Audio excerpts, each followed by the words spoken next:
திருவண்ணாமலை மாவட்டம் வந்தவாசி நகராட்சியில் முறையாக ஊதியம் வழங்காத நகராட்சி நிர்வாகத்தை கண்டித்து ஒப்பந்த தூய்மை பணியாளர்கள் பணி புறக்கணிப்பு போராட்டத்தில் ஈடுபட்டுள்ளதால் நகரின் பல்வேறு பகுதிகளில் குப்பைகள் தேங்கி கிடக்கிறது.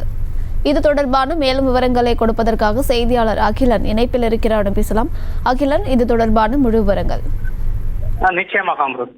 திருவண்ணாமலை மாவட்டம் வந்தவாசி நகராட்சியில் ஒப்பந்த தூய்மை பணியாளர்களுக்கு முறையான ஊதியம் வழங்காத நகராட்சி நிர்வாகத்தை கண்டித்து ஒப்பந்த தூய்மை பணியாளர்கள் வேலைக்கு செல்லாமல் போராட்டத்தில் ஈடுபட்டதால் வந்தவாசி நகராட்சிக்கு உட்பட்ட பகுதியில் குப்பைகள் மலை போல் தேங்கி இருக்கும் அவலநிலை ஏற்பட்டுள்ளது. வந்தவாசி நகராட்சியில் 85 ஒப்பந்த தூய்மை பணியாளர்கள் பணியாற்றி வருகின்றனர்.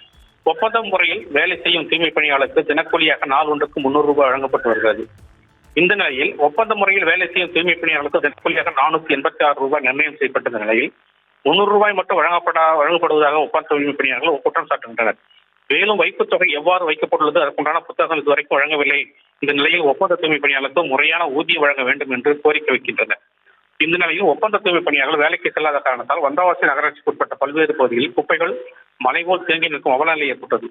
குப்பைகள் தேங்கி இருப்பதால் அப்பகுதி முழுவதும் துர்நாற்றம் வீசுகிறது. உடல் பலவித நோய்கள் ஏற்படும் அபாயம் இருந்து வருகிறது. மேலும் நகராட்சிக்கு உட்பட்ட பல்வேறு வார்டுகளில் உள்ள வீடுகளில் 2 நாட்களாக குப்பைகள் தேங்கி இருக்கும் அவலநிலை ஏற்பட்டுள்ளதாக இல்லத்தரசிகள் மிகவும் கவலை அடைந்துள்ளார்கள். அம்ருத்.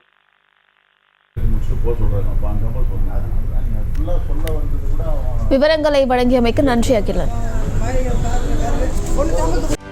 செய்திகளை உடனுக்குடனும் துல்லியமாகவும் தெரிந்து கொள்ள சப்ஸ்கிரைப் பண்ணுங்க.